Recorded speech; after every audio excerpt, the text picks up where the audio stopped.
Indian navy की तरफ से अभी अपने शिप में इंटरसेप्टर ड्रोन को इंटीग्रेट करने का प्लान क्यों बनाया जा रहा है। पानी के अंदर सर्वेलेंस करने के लिए अभी तक सोनार का इस्तेमाल किया जाता था, तो फिर डीआरडीओ की तरफ से अपने अंडर वाटर ड्रोन के लिए रडार्स को डेवलप करने का फैसला क्यों किया गया है और सूर्यास्त्र रॉकेट की टेस्टिंग के बाद क्यों शॉर्ट रेंज बैलिस्टिक मिसाइल की ज़रूरत कम होने वाली है। आज की वीडियो में हम ऐसे ही कुछ इंटरेस्टिंग अपडेट्स के बारे में बात करने वाले हैं। नमस्कार दोस्तों, मेरा नाम है अंशुमन नायक और आप सभी का बहुत बहुत स्वागत है इंडियन डिफेंस न्यूज की डिफेंस टॉक सीरीज में। तो चलिए देर न करते हुए आज की वीडियो शुरू करते हैं।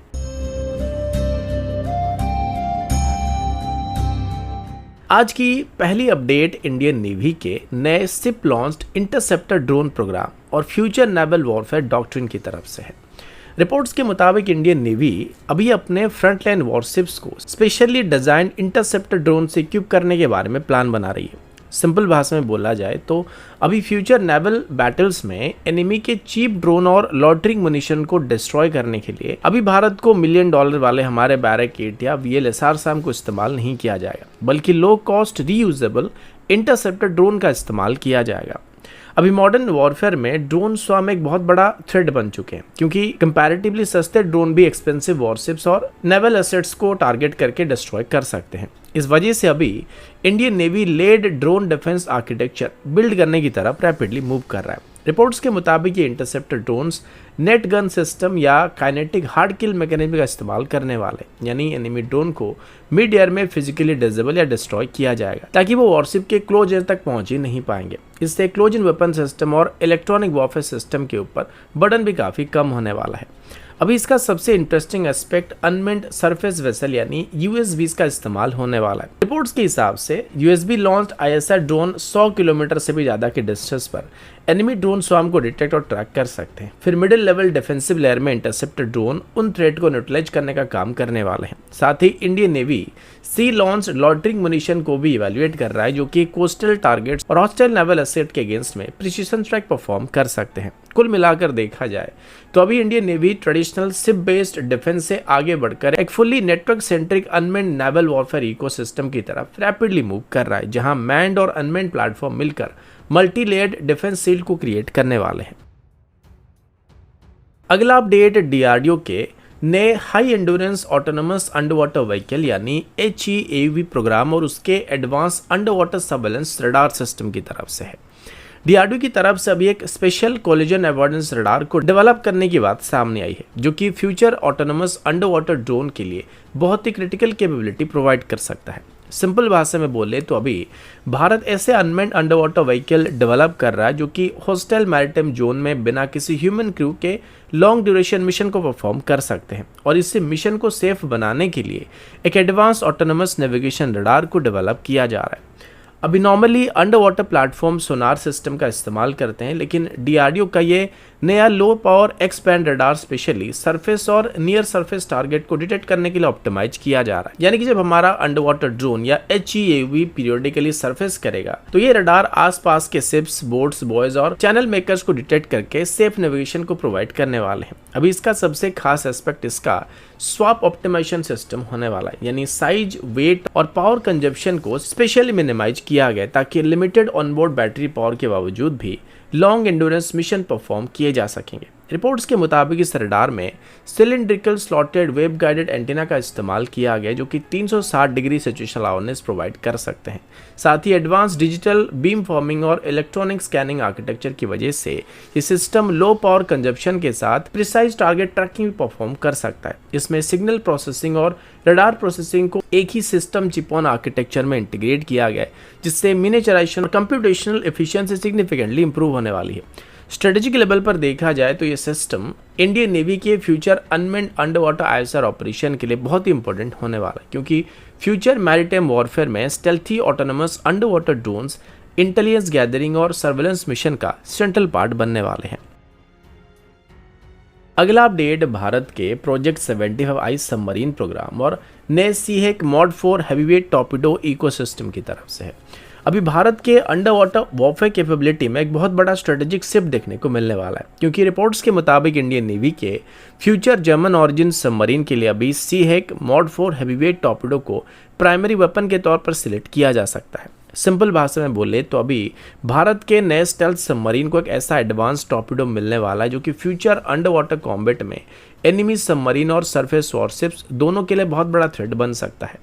रिपोर्ट्स के मुताबिक प्रोजेक्ट 75I के अंदर TKMS की तरफ से ऑफर किए जा रहे सबमरीन्स टाइप 212 CD और टाइप 214 फैमिली के एक हाइब्रिड कॉन्फ़िगरेशन पर बेस्ड होने वाले और इसी आर्किटेक्चर के साथ C1 मॉड 4 टॉर्पीडो का इस्तेमाल किया जाता है। अभी इसका सबसे important aspect orca combat management system होने वाला है, क्योंकि ये combat management system specially C1 torpedo family के लिए डिज़ाइन किया गया, यानी टारगेटिंग, गाइडेंस और एंगेजमेंट एफिशिएंसी को मैक्सिमाइज करने के लिए इन दोनों सिस्टम का एक दूसरे के साथ ऑपरेट करना काफ़ी ज़रूरी होता है। इसकी वजह से किसी दूसरे टॉर्पीडो को इंटीग्रेट करने के कंपैरिजन में अभी इसका कॉस्ट और टेक्निकल कॉम्प्लेक्सिटी काफ़ी कम होने वाला है। आप सभी को याद होगा कि कल्वरी क्लास सबमरीन के लिए भी ब्लैक शार्क हेवीवेट टॉर्पीडो को सिलेक्ट करने के पीछे एक मेजर कारण था, क्योंकि वो सबमरीन के एग्जिस्टिंग कॉम्बैट मैनेजमेंट सिस्टम के साथ ओरिजिनली इंटीग्रेट करने के लिए डिज़ाइन किया गया। अभी इंडियन नेवी वही प्रैक्टिकल अप्रोच को प्रोजेक्ट 75I के अंदर भी फॉलो करने वाली है, लेकिन स्ट्रेटेजिक लेवल पर देखा जाए तो भारत सिर्फ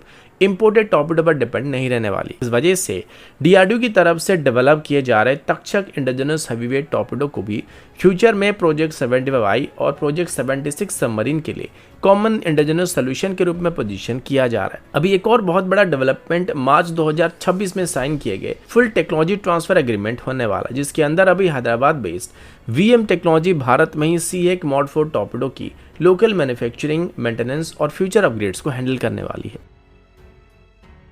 अगला अपडेट DRDO के नए ULPGM V3 मिसाइल सिस्टम और भारत के इंडिजिनस ड्रोन वॉरफेयर इकोसिस्टम की तरफ से है। अभी भारत की तरफ से अनमेंड प्रिसीशन स्ट्राइक टेक्नोलॉजी के सेक्टर में एक बहुत बड़ा ब्रेक थ्रू अचीव किया गया, क्योंकि DRDO की तरफ से successfully UAV launch precision guided missile यानी ULPGM V3 के फाइनल कॉन्फ़िगरेशन डेवलपमेंटल ट्रायल को कंप्लीट कर लिया गया है। रिपोर्ट्स के मुताबिक आंध्र प्रदेश के कुरनूल के पास DRDO के टेस्टिंग रेंज में इस मिसाइल का successful trial air to ground और एयर टू एयर दोनों मोड में कंडक्ट किया गया था। अभी इसका मतलब ये कि ये मिसाइल टैंक, आर्मर्ड व्हीकल और ग्राउंड टारगेट को स्ट्राइक करने के साथ साथ एनिमी ड्रोन्स, हेलीकॉप्टर्स और लो फ्लाइंग एयरबोर्न टारगेट को भी डिस्ट्रॉय कर सकता है। अभी ULPGM V3 की सबसे खास कैपेबिलिटी इसका advance integrated ground control system यानी GCS सिस्टम होने वाला है, क्योंकि ये system missile launch readiness, targeting और फायरिंग ऑपरेशन को लार्जली ऑटोमेट करने वाला, यानी फ्यूचर कॉम्बैट सिनारियो में drone operator rapidly multiple target को एंगेज कर सकेंगे। रिपोर्ट्स के मुताबिक इस मिसाइल को रिसर्च सेंटर इमराट यानी RC हैदराबाद की लीडरशिप में DRDL, TBRL और high energy metro research laboratory जैसे मल्टीपल DRDO के लेबोरेटरी की मदद से डेवलप किया गया। साथ ही भारत डायनामिक लिमिटेड और अदानी डिफेंस को इसमें प्रोडक्शन पार्टनर के रूप में सिलेक्ट किया गया, जबकि करंट ट्रायल के लिए इस मिसाइल को न्यू स्पेस रिसर्च की UAV प्लेटफॉर्म का इस्तेमाल करके टेस्ट किया गया है। अगला अपडेट भारत के indigenous long range rocket artillery ecosystem और निबेल लिमिटेड के नए सूर्यास्त्र यूनिवर्सल रॉकेट लॉन्चर सिस्टम की तरफ से है। अभी भारत की तरफ से प्रिसीशन स्ट्राइक वॉरफेयर कैपेबिलिटी में एक बहुत बड़ा टेक्नोलॉजिकल ब्रेक थ्रू के अचीव किया गया, क्योंकि निबेल लिमिटेड की तरफ से सक्सेसफुली अपनी सूर्यास्त्र रॉकेट लॉन्चर सिस्टम के 150 किलोमीटर और 300 किलोमीटर रेंज वाले प्रिसीशन गाइडेड वेरिएंट का ट्रायल को कंप्लीट किया गया। सिंपल भाषा में बोला जाए तो अभी भारत एक ऐसा indigenous long range rocket artillery system develop कर रहा है जो कि एनिमी के डीप स्ट्रेटेजिक टारगेट को एक्सट्रीमली हाई एक्यूरेसी के साथ स्ट्राइक कर सकता है।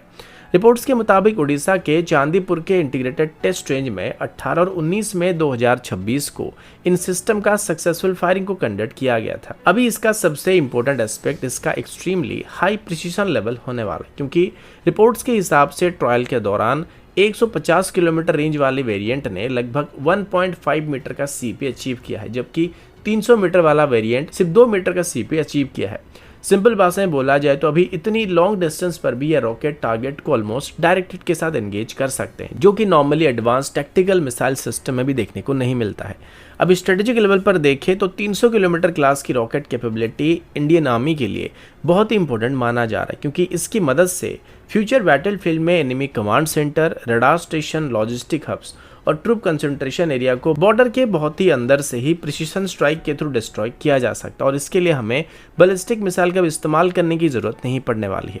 रिपोर्ट्स के मुताबिक Suryastra system advance navigation system, terminal guidance technology और सोफिस्टिकेटेड फायर कंट्रोल आर्किटेक्चर का इस्तेमाल करता है, जिसकी वजह से अम्युनिशन वेस्टेज सिग्निफिकेंटली रिड्यूस होने वाला है और बैटलफील्ड इफेक्टिवनेस काफ़ी हद तक इंक्रीज होने वाला है। अभी एक और बहुत इंटरेस्टिंग बात यह कि जनवरी 2026 में इंडियन आर्मी ने इमरजेंसी प्रोक्योरमेंट फ्रेमवर्क के अंदर पहले से ही सूर्यास्त्र लॉन्चर और लॉन्ग रेंज रॉकेट के लिए परचेज ऑर्डर को भी इशू कर दिया था। यानी ये सिस्टम अभी रैपिडली ऑपरेशनल डिप्लॉयमेंट की तरफ अभी पुश किया जाने वाला है। तो दोस्तों अभी के लिए इतना ही, मिलता हूँ आपसे अगले वीडियो में, तब तक के लिए जय हिंद, वंदे मातरम।